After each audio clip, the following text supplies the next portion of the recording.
Vyasadeva or Śukadeva, by gradual development of transcendental knowledge, one can rise to the stage of transcendental arts of music and dance displayed by the Lord in his rasa-lila.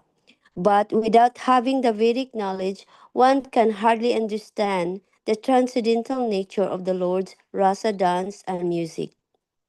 The pure devotees of the Lord, however, can equally relish the nectar in the form of the profound philosophical discourses and in the form of kissing by the Lord in the rasa dance. And there is no mundane distinction between the two. Hare Krishna. Thank you, Prabhu.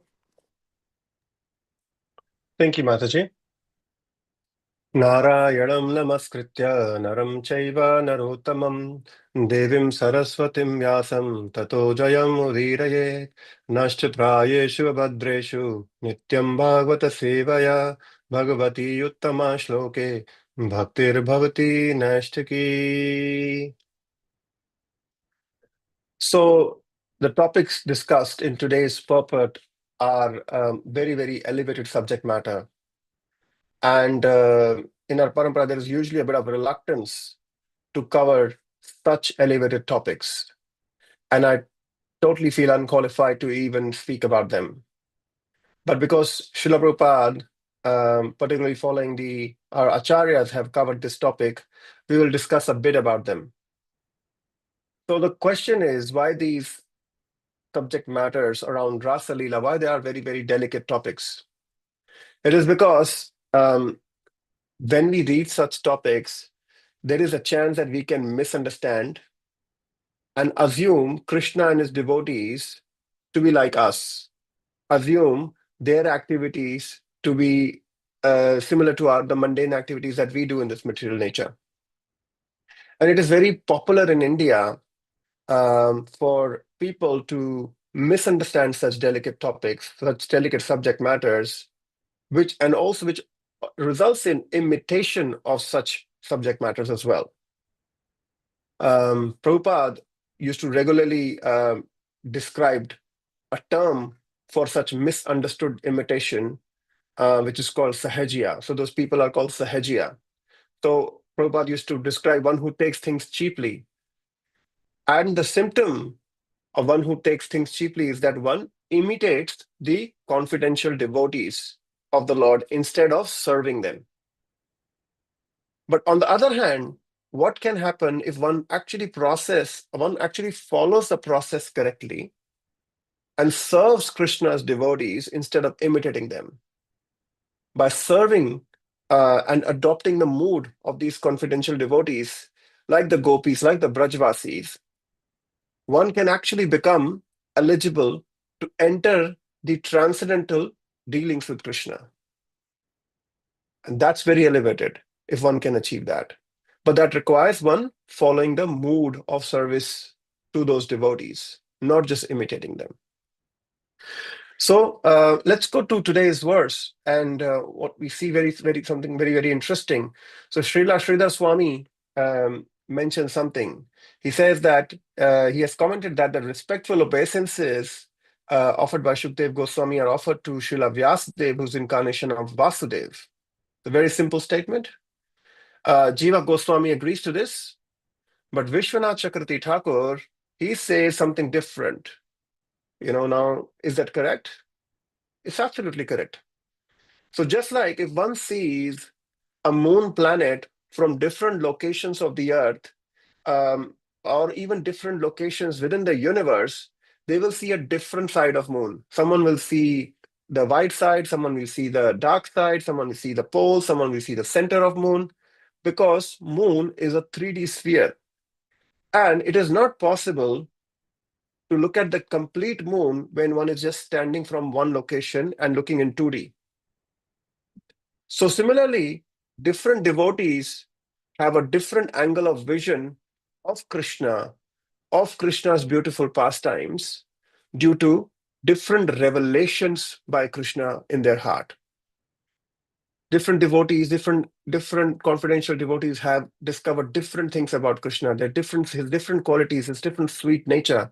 And this is what Vishwanatha Chakravarti Thakur is doing.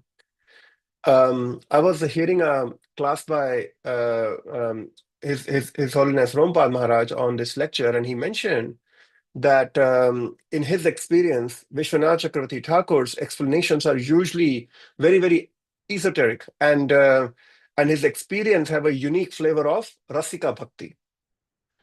He would often explain a certain passage in scripture from a rasa point of view. Even when it is not a rasa topic, it's more like a philosophical topic or some other topic, he will actually explain it from the angle of rasa or taste or emotions. And this is the lens through which he saw and experienced things, Vishwanath Chakravarti Thakur. So it is mentioned in this verse that Vyasadeva, as the composer of Veda, the words uttered from his mouth are like nectar, which makes sense. It's like nectar falling from the lotus mouth, which the devotees are drinking. Is what's mentioned in the verse today. And what does then Vishwanath Chakravarti Thakur, the Rasika Bhakta Vishwanath Chakravarti Thakur does? He actually takes it further. He doesn't contradict that. He further adds to that, and he gives a different dimension to this in his commentary. He explains about Krishna and the Gopis. He explains that the nectar from mouth of Lord Krishna in a similar way is transferred to his different consorts, and they learn about the fine arts of dance, dressing, decorations, and all such things are relished by the Lord. We also find that other acharyas like Rupa Goswami also go further, deeper and deeper into these finer confidential subjects, but they are not ready to be read by everyone straight away. One needs to be qualified to read those subject matters. And if one doesn't have good knowledge of the preliminary subject matter, they are not going to understand the mature or the confidential subject matter. And what will happen as a natural result? One will misunderstand the confidential subject if they go without if they read that without qualification, and they will try to imitate or become mentally agitated, contemplating on Radha and Krishna and the Gopis on the material platform, which they are not. They are on a transcendental platform. So to explain this further, Rupa Goswami has written very much described devotional service or bhakti in his book Nectar of Devotion, Bhakti Rasamrita Sindhu. And he describes that bhakti can be divided into three main categories: sadhana bhakti, bhava bhakti, and prema bhakti. So sadhana bhakti is devotional service in practice. Bhava bhakti is devotional service in spiritual emotion. When one, after doing sadhana bhakti for some time, one's emotion gets really strong. And prema bhakti is one's bhakti in pure love. So, but sadhana bhakti is further described into two categories, which is called the Vaidhi sadhana bhakti and the Raganuga sadhana bhakti. So Vaidhi sadhana bhakti is the first stage which predominantly most of us are following the rules and regulations, following the bhakti using our senses, following our bhakti under the instructions of a spiritual master. So Raganuga bhakti is developed, which is the next part of the Vaidhi sadhana bhakti, which is developed as a natural progression to the Vaidhi sadhana bhakti. When one practices bhakti, Vaidhi sadhana bhakti continuously, eventually they develop this spontaneous attachment towards devotional service. Like no one then needs to tell them that you need to do this, you need to do that. So, for example, if one follows the rules and regulation, he knows the Lord needs to be served at these times, and one follows those rules, turns on the kitchen on time, cooks it in the temple, offers it as per the process. But then eventually one does it, they develop attraction for that service so much that instead of making three dishes, they want to make 10 dishes, or they want to make a different variety of things, because they're spontaneously feeling this love towards Krishna. And now no one needs to tell them about what to do and how to do. They are ready to work for hours to do that service. So that's the Vaidhi sadhana bhakti transforming to the spontaneous Raganuga sadhana bhakti. But Vaidhi sadhana bhakti is the preliminary qualification to advance to Raganuga sadhana bhakti. If one is not accomplishing Vaidhi sadhana bhakti, then they can easily get the wrong idea. This means they can become a Sahajiya. Sahajiya means imitating the emotions of Brajavasis, especially the Gopis, without going through the internal transformation. I'll repeat, Sahajiya means imitating the emotions of the Brajavasis, especially the Gopis, without going through the internal transformation. Because such a person may commonly has not gone beyond the bodily conception of life. So they're trying to imitate and act like Krishna's devotees, but they're not, they're still at the material platform. They still are aware of the material surroundings and the material challenges. They are still affected by the six anarthas. They are still looking at each of the living entities differently. So if one's not qualified, they should not try to read these confidential subject matters in detail. So we recently discussed a famous verse in Bhagavad Gita in a Sunday feast class, which is Brahma-bhuta prasannatma na sochati na kankshati samaha sarveshu bhuteshu madbhaktim labhate param. So once one comes to the stage of Brahma-bhuta stage, he becomes joyful. He doesn't think about the past. He doesn't worry about the future. He treats everyone equally. And then one gains, labhate means gains or begins devotional service. So this Brahma-bhuta stage, where one is not experiencing worry about past or future, one is looking everyone equally, one is peaceful, one is always aware in the present tense, not thinking about future or past. This is a preliminary stage. And then once one attains that, then one comes to the advanced or mature stage of devotional service. So this Brahma-bhuta stage is not just a philosophical understanding. It's not a theoretical. It is actually acting on the platform of Brahma-bhuta stage. And this is a platform when there is no material conception of life. It is not a philosophical concept. It's not a theoretical concept. It's an actual experience. And so the platform of devotional service is very, very elevated. So does that mean if we are not at that stage, that means we are not practicing devotional service? No. Even if one is trying to come to this Brahma-bhuta stage, one is in training, it is still devotional service, but it is at the beginning stage. And once one achieves the Brahma-bhuta stage and then practice devotional service, they are at a more mature stage and they experience more nectar or more joy after in this process of devotional service. That's the only difference. One is in training, one is a bit more qualified. I was listening to a lecture by His Holiness Keshav Swami Maharaj, and he was mentioning about rasa. He was mentioning how that the essence of life is to experience emotion or rasa. Therefore, the whole world is actually moving on the basis of this rasa, trying to find this rasa, trying to find this juice. Everyone's trying to taste this rasa all the time. And what is the simple translation of this rasa? What comes to our mind when we say what rasa, especially people from Indian origin? It's juice. So in this world, there are these different rasas and they give us different taste, which drive our actions. And in Bhakti Rasamrita Sindhu, Rupa Goswami explains about how we can develop rasa that the heart is seeking for. So in the world, everyone has a different taste. So for example, he was giving an example, like in Bengal, it is an offense to cook a meal without rice.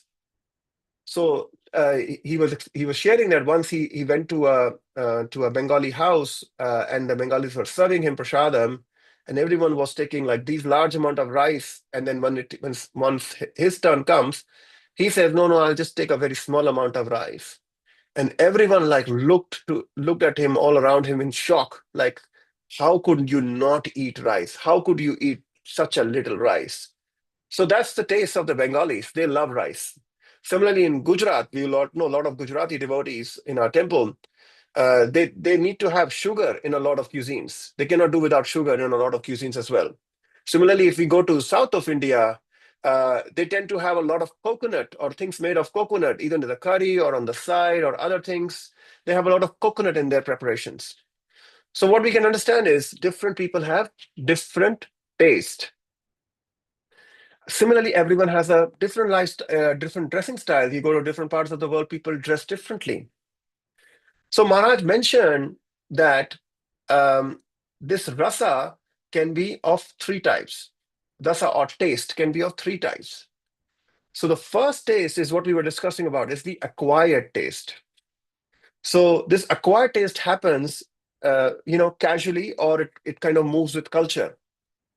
It's basically based on things that we like, things that we don't like.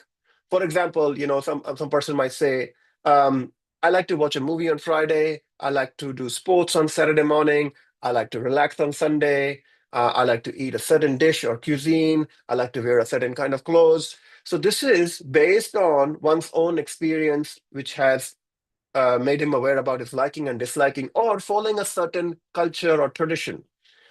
Similarly, in bhakti also, we can have acquired bhakti. For example, like someone goes to a temple very, very casually, and then he somehow uh, attends an arti or a kirtan, and he experiences some taste, or he's prasadam, and his tongue is completely bedazzled by the amazing prasadam, and he experiences taste. So this taste is an acquired taste. Like he wasn't aware of it, he experienced it, and he liked it or disliked it, and this way he has acquired a taste. The next level of taste is called the informed taste. So informed taste is when we experience it when we first get knowledge about previous people who have experienced this taste and how they have described it. And after getting this knowledge, then we experience the rasa or taste. This is the informed taste. So, for example, um, we know that Lord likes to eat a certain dish or a certain preparation. So we get the knowledge about, okay, what Lord likes. Then we get the knowledge about how to make it. We get the knowledge about how to offer it, how Lord likes to take it, and we follow all that and we do that. We offer it to the Lord, and the Lord offers it, becomes prasadam. We taste it, and we get a different level of taste or satisfaction out of it. So this is acquired taste. Or we learn about some prayers that the very, very senior Vaishnavas or exalted devotees have offered to the Lord. We know Lord likes these prayers. We have knowledge of these prayers. We learn these prayers and we offer these prayers to the Lord. And then we experience the taste of offering these prayers. So this is taste in knowledge or informed taste. The third type of taste is emotional taste. Now, to go from this acquired taste or the cultural taste to the informed taste, we need knowledge. But to go from this informed stage or informed bhakti to this emotional taste or emotional bhakti, what we need is purification.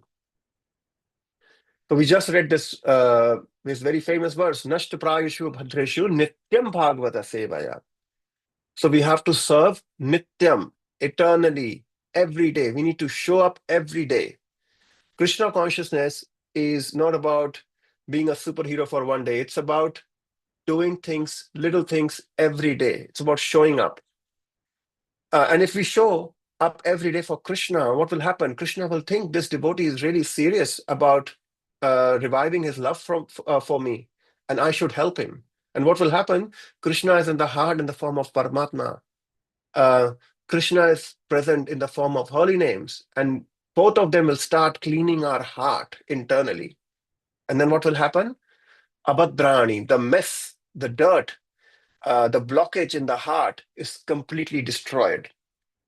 And we develop this irrevocable transcendental service to the Lord. That's established, that we want to serve Lord all the time when the heart is purified. So basically, we need to become purified. Krishna consciousness is full of rasa, but there is a lot of preparation behind it. So we discuss about these three types of rasas: the acquired taste, the informed taste, and the emotional taste. And emotional taste is what the gopis are experiencing. So, but you see, we see one has to qualify from on these different stages. We might be at the acquired stage, but then we need to get to the informed stage and then to the emotional state. So we know in Braj, in Vrindavan, Krishna performs different, these rasa dances in different places. And there is a particular place Kesha Swami was mentioning that he visited where Krishna has performed this dance, and it's a very, very elevated. It has a very, very elevated position. So one has to climb, in this terrain to reach this place where Krishna has performed this pastime, and this place is called Kadamba Kandi. And once Kesha Maharaj went on a yatra, a visit there at that location, and a local Brajvasi was explaining about the pastime that happened there. And he explained how the gopis know when the rasa dance is coming up. How do they know Krishna's intention is to do rasa dance very soon? They have some automatic sense. So they have this sense that Krishna any day, he's going to play his flute, and as soon as he plays the flute, he's rasa rambi. He plays the flute. It signifies the beginning of rasa dance. So they know the flute sound is about to come. They have this inclination. They have this intuition. And then the Brajvasis further described to Maharaj that what the gopis do in preparation in the middle of the night, what preparations they do for the rasa dance. So we can see, oh, gopis are enjoying this rasa dance, how lucky they are. They are very exalted. They don't have to chant 16 round like us or do this four regulative principles or this. We'll now read how much preparation a gopi does to please Krishna as well. They have not just come, their life progressed to this stage. Of course, some of them are eternal gopis, Nitya Siddha devotees, but some are Sadhana Siddha devotees, means they have matured through practice. So what these gopis do, sometimes in the night, they spill water on the ground and they start practicing their dancing on this wet floor in the slippery surface, because in their mind they're thinking at the time of rasa dance, when Krishna plays the flute, what happens if it starts to rain? How will we walk or dance on the water? So because they don't want to stop the rasa dance, they practice putting water on the floor and start to practice dancing through that. And sometimes what you do is they go in the garden and they start practice walking on the thorns, because they're thinking that Krishna, while plays flute, he's walking around and he might go to a certain place where the path has a lot of thorns. And this means they will have to follow the flute and they have to walk on the path of thorns. And they don't want to be, bitten by the thorn and just stop following Krishna. So what they do is they deliberately practice walking on the thorns so that they don't disturb the rasa pastime with Krishna. And one day, they practice walking with their ankle bells on. So they always wear these ankle bells, but they start practicing walking in such a way that the ankle bells, while they are walking, do not make sound. Because, sometimes what if Krishna plays flute, which plays in an hour when everyone is asleep, and that's what usually he does. He plays does his rasa dance when everyone is asleep, and then we will have to escape in such a way that nobody hears, nobody is disturbed or wakes up. So how can they do that with their ankle bells on? Their ankle bells will make noise. So they practice walking or dancing in a way that the ankle bells are there, but they don't make noise. So we can ask the question, why don't they just remove the ankle bells? We'll just solve the problem. But then they say, no, no, no, no, no. We have to also decorate ourselves very well. We have to come with all the best regalia, because Krishna likes to see us dressed in a certain way. So we have to wear the ankle bells, but they cannot make a noise. And then he says one day, in preparation of the rasa dance, what gopis they basically blindfold each other and start to walk and dance wearing a blindfold. And why they're doing that? Because they're thinking, if Krishna plays the flute, and what if it's a dark moon night? If it's Amavasya and there is no light at all, how we will be able to walk? How we will able to see Krishna? So this is what the gopis are practicing all the time. And they're making sure that the rasa dance is not disturbed and they are well practiced. So the road to rasa dance is not an easy road. And therefore one must prepare. One must prepare in their consciousness. So it is a lot of hard work in one sense, but it is not that hard because one is also getting the emotional rasa of Krishna's pleasure. Because even through their endeavor, they are pleasing Krishna. So this is what we can learn from the gopis, that endeavor. We need to endeavor towards the next stage. So if we are at the acquired stage, let's get to the informed stage. Let's cultivate knowledge. Let's just not do bhakti casually. Let's try to be a bit more serious and try to know more about Krishna, what he likes, and start to please him. And hopefully, after we progress, eventually we might also rise to the emotional stage by serving the devotees who are in that emotional stage. So therefore, when we walk in the gates of this Burbank temple, we should not think that I'm here. We should not think I'm just here for a casual outing today. We should think I'm here so that I can taste some rasa. I should show up every day. I should practice every day. I should serve every day. And then our visit to the temple will be beautiful. So I'll stop here and ask devotees if they have any comments, corrections, or realizations to share. Thank you. Hare Krishna.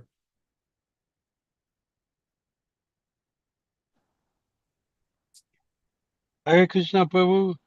Hare Krishna, Prabhuji. Prabhu, I just want to take this opportunity to wish Sakirai Prabhu very happy birthday and thank him for everything that is done for me personally, for what is done for Srila Gurudev, for what is done for Srila Prabhupada, and for what is done for the Hare Krishna Burbank Temple, the Brisbane community, and the whole world. Today is also Makar Sankranti, and it's appropriate that such a wonderful, most wonderful personality appeared on this day. So happy birthday, Sakirai Prabhu. Can everybody unmute and say Hare Krishna? Hare Hare Krishna. Krishna. Hare Krishna. Hare Krishna. Thank you so much, Prabhu. Yes, Sakira Prabhu is one of the most important persons in my life too. He is my Shiksha Guru. I don't know any person in Brisbane Yatra who hasn't had any contributions from Sakira Prabhu. Everyone has received some kind of assistance from him at some point of their life. And even now, we take guidance from him all the time. I don't know what we will do without him. So we are really fortunate to have Sakira Prabhu in our Yatra. He's our leader. He's cultivating a lot of devotees, including us. And yeah, we are truly indebted to his contributions to Srila Prabhupada, to Krishna consciousness and our lives as well. Thank you, Sakira Prabhu, for your wonderful presence in this creation. We wish you a very, very happy birthday. Hare Krishna. Hare Krishna. Hare Thank you Krishna, everyone. Prabhu. Please bless Thank me you. that I can become a better devotee and I can be worthy of Sundananda Prabhu's words. Thank you. Hare Krishna. Hare Krishna. Thank you, Prabhu. Krishna Prabhu. Thank you. Grantraj Srimad Bhagavatam ki jai, Jagat Guru Srila Prabhupada ki jai, His Grace Sakirai Prabhu ki jai. Thank you, devotees. Have a wonderful Krishna conscious day. Hare Krishna. Hare Krishna. Thank you, Prabhu. Hare Krishna. Krishna. Hare Krishna. Thank you, Prabhuji. Hare Krishna. Thank you, Prabhuji. Thank you, Hare Prabhuji. Hare Krishna. Krishna. Hare Krishna. Hare Krishna, Prabhuji. Thank you. Hare Krishna.